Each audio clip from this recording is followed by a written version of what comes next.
This is the business end of the airplane. This is where the bombardier sits. That's the Norden bomb site. And he'd look through the sight, and he'd be the target. And at the appropriate time, he'd toggle the switch, and the bombs would fall out of the airplane. He would actually be in control of the airplane. The north bomb site, he would, as he moved the dials, it would actually move the aircraft in the air and fly over the target. So it's a very tiny space in there. Yep. I just want to. That is super tiny space. Okay, so the 5 people would sit where? Well, during takeoff and landing, we have pilot, co-pilot. Okay. Behind the pilot sits an engineer and a fourth person. Okay. And then there's a jump seat down low. So we can put 5 people in the front of the airplane and flight. In the back of the airplane, we can get 5 more. There are 5. This is just a big fuselage. It's empty. Mm-hmm. And we got 5 seats back here. And in flight, you can get up, look around, you can look out the windows, and sometimes we take the port off.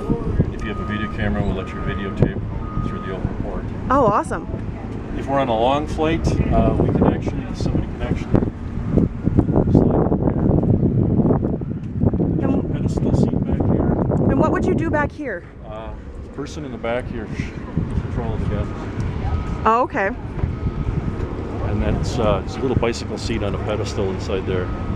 That sounds super comfortable. It's actually, I could actually sit back there. I sat back there on a flight. I was back for about 30 minutes. It was quite comfortable. How do we get in? The view is fantastic.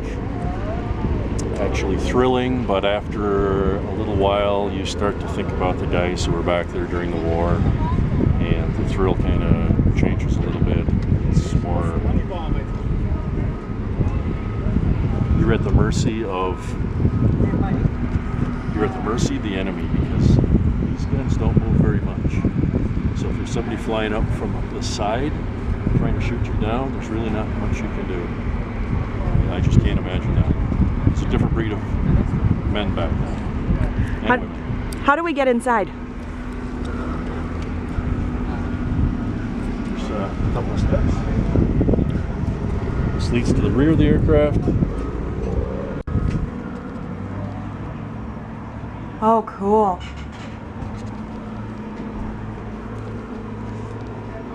There's a lot more room in here than you'd think. In the back there is, yes.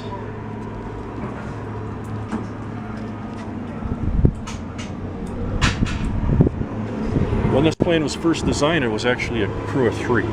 Really? Yeah. So where did people sit? Well, originally there was 1 pilot, a bombardier navigator, and a gunner.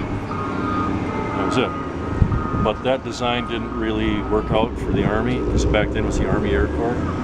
So that plane wasn't really accepted into service. The Army bought the Havoc instead, which was built by a different company. But then a second contract came out, and the North American company redesigned their airplane, made it a little wider, a little larger, and it was a crew of 5, pilot, co-pilot, navigator, gunner, and I guess it was 2 gunners. But over the years, we've added a few seats. That's why we can carry 10 people now. How important is that star on the side? Well, depends on who you're talking to. I mean, to us Americans, it's really important. Although the Royal Canadians did have some of these aircraft during the war. Toward the end of the war, the British sent, I believe it was 62, that number comes to mind, but it might be incorrect. 62 B-25 bombers to Canada. And they were the Mark 1, Mark 2, and Mark 3s, which equate to B-25 model Bs, Cs and Ds, and Js. Then after the war, there was so many of these aircraft. There was almost 10,000 of these built. So after the war, the United States didn't need them all. They sent more to Canada. So the airplane does have a lineage here in Canada.